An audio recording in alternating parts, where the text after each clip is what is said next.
Get back to Malcolm Turnbull doing Australia no favours when it comes to getting an exemption from Donald Trump's steel and aluminium tariffs.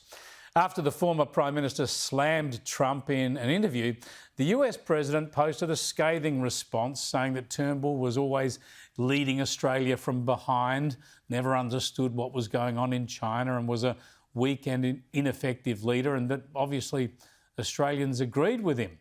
Well, Australia's tariff case was always going to be tough, but as I discussed with Kristin Tate, this can't help. Yeah, of course. I mean, this is just classic Donald Trump. If you cross him, he'll come back at you even harder. But when it comes to the tariffs, I mean, look, America has to be able to have a healthy steel and aluminum industry. This is for our national security.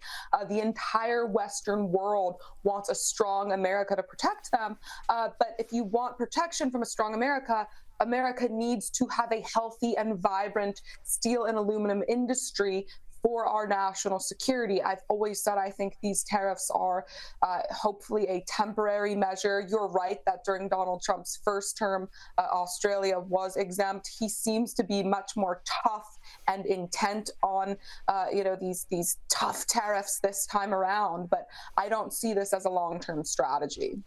Yeah, the debate playing out in Australia is fascinating because Malcolm Turnbull is not much loved by most people in this country, and he's being criticised widely for going out so strongly now and so publicly because this will diminish Australia's chances of getting that exemption.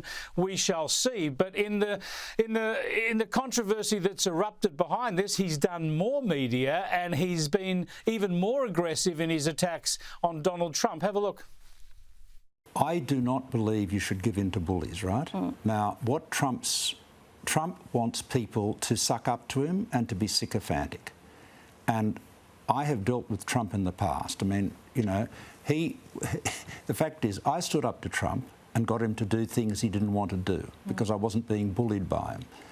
Well, most of the people, pretty much all the people I've seen, international leaders, that have sucked up to Trump and been sycophants have been run over.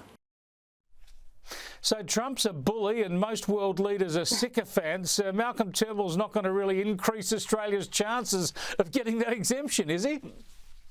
Of course not. When I watch that, I see stage 4 Trump derangement syndrome. And look, people and leaders need to understand that Donald Trump is a man who loves to make a deal, and he's actually very willing to forgive people who previously bashed him. Look at J.D. Vance. I mean, for goodness sake, in 2016, J.D. Vance was writing big think pieces about how Donald Trump was a threat to America.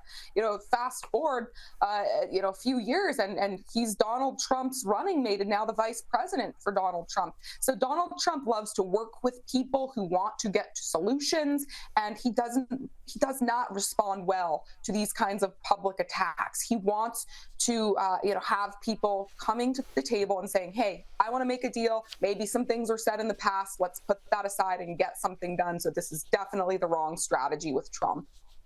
Yeah, now, of course, Donald Trump will be worried about what's happening to the stock market, both in the US and, of course, around the world, as there are concerns about trade wars and tariffs and the rest of it. But I think one arm of his economic agenda that a lot of people are fascinated by and are keen to see how far he can go is on cutting government expenditure. And Elon Musk has given us another insight into what the DOGE, the Department of Government Efficiency, is actually finding. Have a look. This, by the way, is, I think, one of the biggest sources of fraud in the world is government-funded, non-governmental organizations. This is a gigantic fraud loophole where the government can give money to an NGO and then there are no controls over that NGO. So they've given billions of dollars, in fact, we estimate tens of billions of dollars to NGOs that are essentially scams.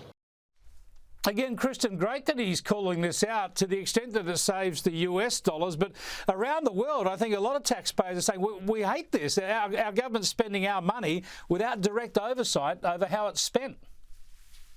Of course, many Americans didn't even know what NGOs were until Elon Musk brought it to the forefront here. In many cases, it's just government theft, where the Democrats have been stealing hundreds of billions of dollars and then funneling it back to their own organizations.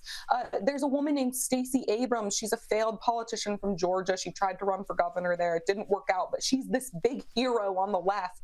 And we've just found out, thanks to Elon Musk and these efforts, that her NGO, or an NGO she was associated with, received $2 billion in funding. This is a supposed climate change group. And even though this group, this NGO, had only brought in previously $100 in revenue, it's a joke. And, this is just flagrant fraud. And this is because none of these congressmen ever read these 5,000-page bills that are brought before them when they need to approve them. But good on Elon Musk for exposing this. Let's talk about the Democrat for a change and look at the ongoing talent search, if you like, after their last few horrible years, I would have thought. And let's have a look at Michelle Obama. She's putting together a podcast. Everybody's doing a podcast these days, Kristin. We'll have to do one soon.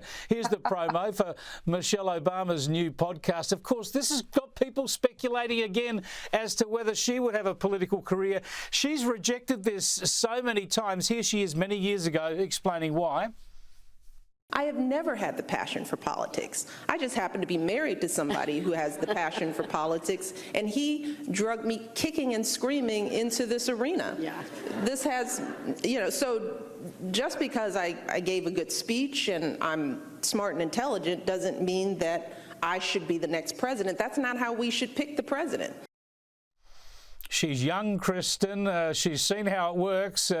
She's got a good family to advise her, and the Democrats are desperate. Do you think that she'll be recruited at some stage into politics?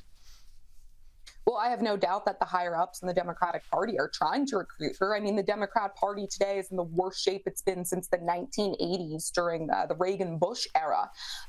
But do I think that she will do it? I have doubts about that. I truly think she's not particularly interested. She loves her lifestyle of kind of being this quasi mix between a politician and a celebrity, and everywhere she goes, everyone just fawns over her. But look, the Democrat bench is incredibly shallow. There is just no talent there. There's no message there. There's no cohesive group of ideas holding the Democrats and their voters together as one coalition. So is there pressure being applied to her? Absolutely. But when it comes to this podcast, I think that this is just Michelle Obama trying to get more attention, which she loves, not as a politician, but as a celebrity, and giving America what it needs more than anything: another podcast. That is just what we need in this country. Look, she's doing it with the wrong partner. She's doing it with a bloke called Craig Robinson. She should be doing it with Meghan Markle. Then there's just one podcast we'd all have to avoid. Thanks for joining us again, Kristin.